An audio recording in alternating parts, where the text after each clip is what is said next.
अस्सलाम वालेकुम। मेरा नाम कुदसिया ज़फ़र है और आज हम काउंटडाउन ग्रेड 4 के लिए फ्रैक्शंस को समझने की कोशिश करेंगे और उसका पेज नंबर 49 जिसमें हम रिमेंबरिंग फ्रैक्शंस, क्योंकि फ्रैक्शंस तो हम क्लास 3 में भी पढ़ चुके हैं, तो हम उसको करने की कोशिश करते हैं। ठीक है, लेट्स सी।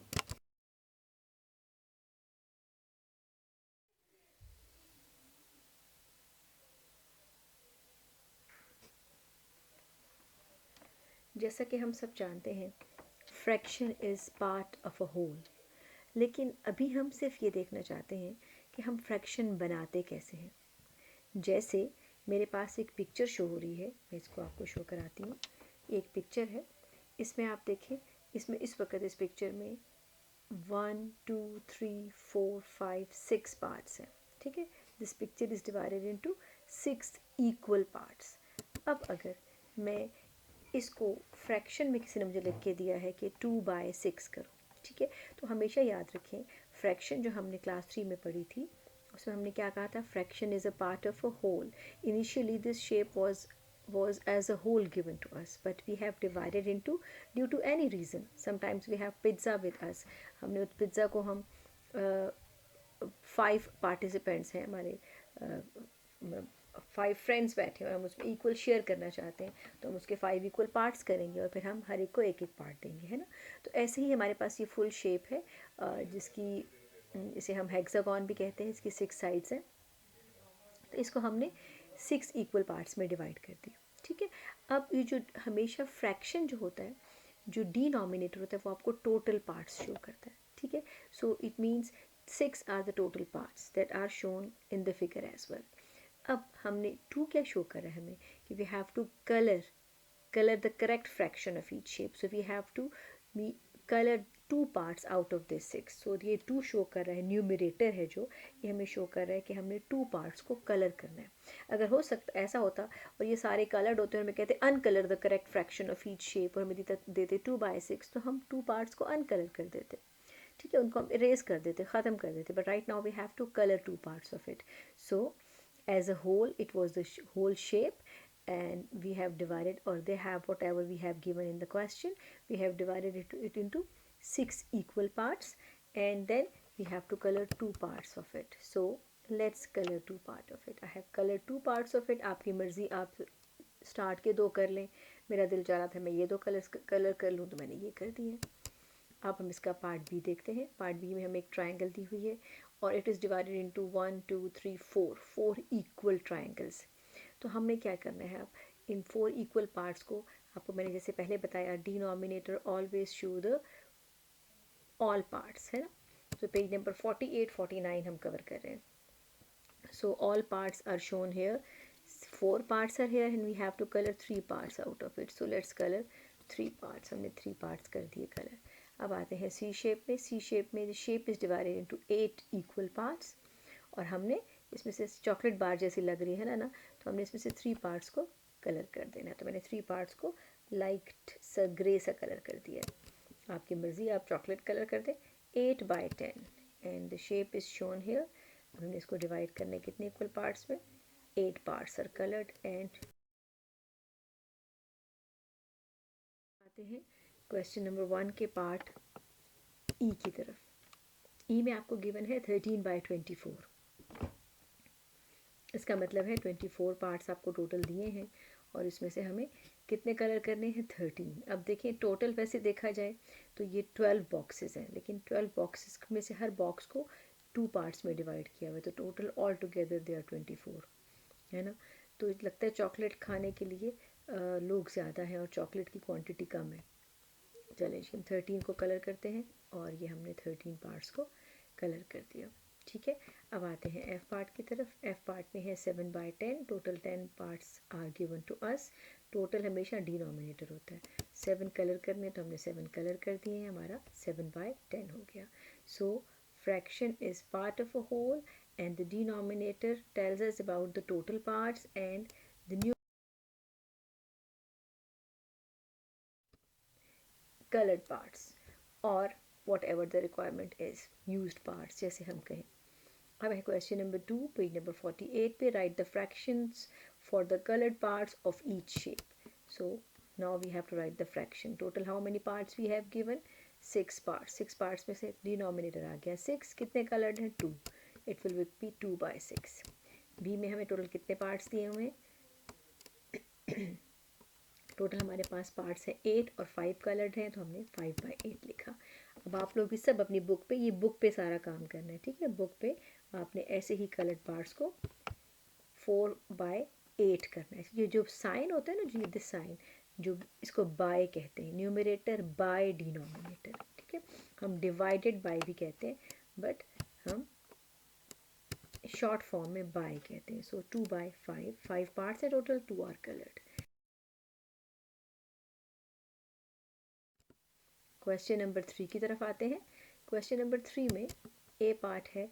क्वेश्चन है write fractions to match the words. अब हमने फ्रैक्शंस लिखने हैं वर्ड्स मैच करते हुए. न्यूमरेटर दिया है 5, डिनोमिनेटर दिया है 7, तो इट विल बी 5/7. न्यूमरेटर हमेशा ऊपर होता है, डिनोमिनेटर बाय के इस डैश के नीचे होता है. इस डैश को हम कहते हैं बाय.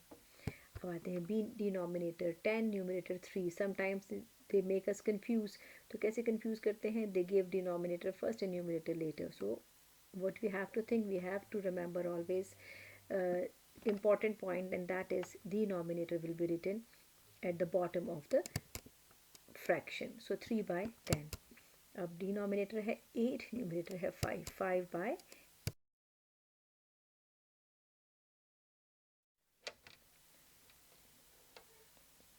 जी, अब हम आते हैं हमारे सामने स्क्रीन पे इस वक्त शेप्स हैं कुछ.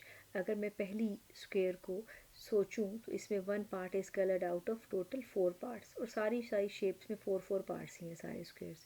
तो अगर मैं पहली स्क्वायर बॉक्स को जो मुझे दिया हुआ है, इसको अगर मैं फ्रैक्शन में लिखना चाहूँ तो इट विल बिकम 1/4. अच्छा, और अगर मैं नेक्स्ट को देखूँ तो ये है 2/4. बिल्कुल ठीक है, ऐसा ही. और अगर मैं थर्ड को देखूँ, ये है 3/4. तो इसमें क्या चीज़ कॉमन लग रही है आपको? फ्रैक्शंस, 3 फ्रैक्शंस दिए हुए हैं. 3 fractions are given to us, 1/4, 2/4, 3/4. So what is common in among all these 3 fractions? जी, आप बिल्कुल ठीक समझे हैं. इन तीनों फ्रैक्शंस में कॉमन है denominator. So the denominator is 4 in all 3 given fractions. So when we have the same denominator, then we call this group of fraction a special name, and that is called like fractions. ठीक है. So when the denominators are same, we call them the fractions, the group of fractions are like. और याद रहे, ये किसी एक fraction के साथ नहीं हो सकता. अगर मैं एक फ्रैक्शन को सोचूं 2/4, तो मैं नहीं कह सकती ये लाइक है या अनलाइक है ना. तो मैं ये सोच, जब सेम होगा तो मैं कहूँगी लाइक है. When there are more than 1 fractions, then we can think they are like or unlike. So we can group fractions in 2 ways, like fractions and unlike fractions. So like fractions क्या है? Fractions having same denominators are called like fractions, as we have shown. For example, 1/5, 4/5, 9/5, these all are set of like fractions.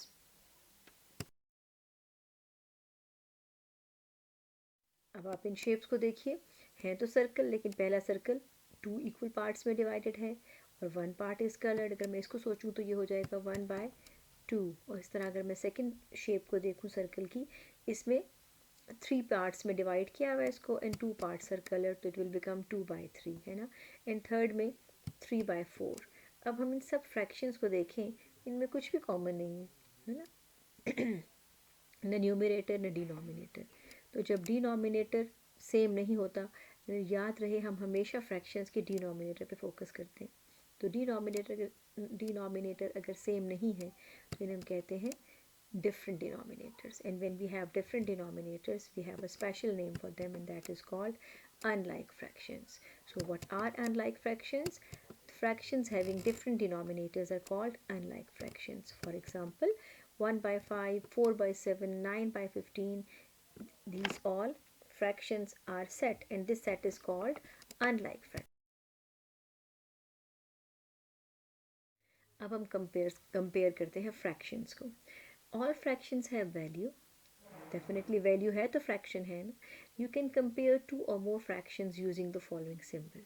So first symbol is greater than, second is less than, and third equal to. Whenever we have given two fractions or more than two fractions and we compare them by using a different rule, but how we, which sign we use, the sign greater than less than, आप जो focus करें तो इन दोनों का ना face आपको crocodile के mouth जैसा लग रहा है. तो मुझे मेरी टीचर बताया करती थी कि क्रोकोडाइल जो है वो it likes bigger things to eat, है ना. So always its mouth will move towards the bigger number. तो नंबर भी बिगर हो तो खा जाता है उसको, तो उसका माउथ उस तरफ टर्न कर जाता है. तो हमें क्या करना है, अपने क्रोकोडाइल के माउथ को उस तरफ टर्न करा देना है. तो हम वो टर्न करा रहे हैं और हम रूल्स भी पढ़ेंगे साथ में. तो रूल क्या है कि when we have same denominators, mean 3 by 5 and 4 by 5, see they both have the same denominator 5. So when we have the same denominator, the larger numerator is the greater fraction. अगर बड़ा numerator है तो fraction बड़ा होगा. If numerator is big, fraction is big. अच्छा, for example 2 by 7 and 6 by 7.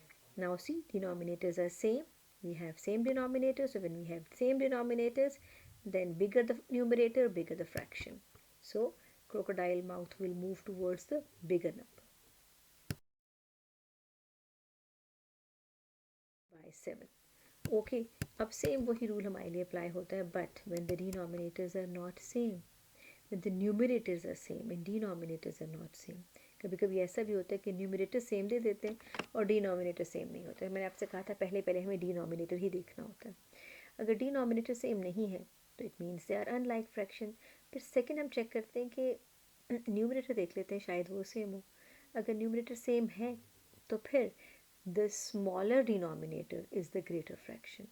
फिर हम numerator तो सेम हो गए, अब रूल ऑपोजिट हो जाएगा. We have the smaller denominator, the fraction value will be bigger. Mean 3 by 4 is greater than 3 by 6. Why? Because its denominator is smaller. So in case of like fractions, their denominators are same, then what is the rule? Greater the fraction, greater the numerator, greater the fraction. लेकिन in case of unlike fractions, when we have same numerators, हो जाते हैं unlike fraction में कभी कभी same numerators भी हो जाते हैं. तो फिर क्या होता है, फिर हम सोचते हैं smaller denominator is the greater fraction. ठीक है. अब ऐसा भी होता है कि न्यूमरेटर भी सेम नहीं होते, डिनोमिनेटर भी सेम नहीं होते, तब भी हमारे पास रूल्स हैं, उनको भी हम पढ़ेंगे. लेकिन अभी हम इसी पे फोकस करते हैं. Let's think about 2 by 9 and 2 by 7. अब न्यूमरेटर्स तो दोनों के 2 हैं, ठीक है, डिनोमिनेटर सेम नहीं है. तो अगर डिनोमिनेटर सेम ना हो बट न्यूमरेटर सेम हो जाए लकीली, तो क्या करते हैं, smaller the denominator bigger the fraction. तो क्या हो जाएगा, 2 by 7 will be greater than 2 by 9. तो देखिए हमने क्या शो किया, 2 by 9 is less than, actually show हो रहा है 2 by 9 is less than 2 by 7, but crocodile mouth will move towards, automatically it is moved here towards the bigger fraction. So हमने कह दिया 2 by 7 बड़ा है. ठीक है जी. दोबारा से अपने पेज 49 पे, क्योंकि हमें जो हमारा क्वेश्चन है वो कंपेयरिंग फ्रैक्शन वो रिलेट करता है असेंडिंग और डिसेंडिंग ऑर्डर, जो हम क्वेश्चन नंबर 5 में करने लगे हैं. Right in ascending order 2 by 7, 6 by 7, 4 by 7, 3 by 7. So ascending means हमें पता है स्मॉलर से bigger, smaller to greater is ascending. ए से आप समझें, ए जो फर्स्ट अल्फ़ाबेट का जो अल्फ़ाबेट है वो स्टार्ट, अल्फ़ाबेट स्टार्ट फ्रॉम ए. तो A is the actually this, मैं अपने जहन में सोचती हूँ कि ये तो सबसे छोटा है, जी सबसे बड़ा है ना, तो इसलिए मैं ए को सोचती हूँ छोटे से बड़ा. ठीक है. तो 2 by 7, 6 by 7, 4 by 7, 3 by 7. So we are going to write them in ascending order from smaller to bigger. So which one is smaller? All the fractions are like fractions because their denominators are same. तो क्या होगा rule, smaller the numerator smaller the fraction. 2 by 7 सबसे छोटा है, सबसे पहले वो आएगा. उसके बाद 3 by 7, 4 by 7, 6 by 7. ठीक है जी. अब हम बी पार्ट की तरफ जाते हैं. All fractions are like. तो फिर क्या रूल है, असेंडिंग ऑर्डर में सबसे छोटा लिखना होता है पहले. So smallest one is 1 by 8, then 3 by 8, then 5 by 8 and then 7 by 8. C part में हमें इनको असेंडिंग ऑर्डर में लिखना है, स्मॉलर टू बिगर, और all fractions are like fractions, सारा सबका डिनोमिनेटर सेम है. तो हम लिखेंगे 3 by 5, 10, 4 by 10, 5 by 10, 7 by 10. अब हम आते हैं 2/9, 8/9, 6/9, 4/9, इनको लिखते हैं असेंडिंग ऑर्डर में और they all are like fractions. तो क्या होगा, smaller the numerator smaller the fraction. 2/9, 4/9, 6/9 and 8/9।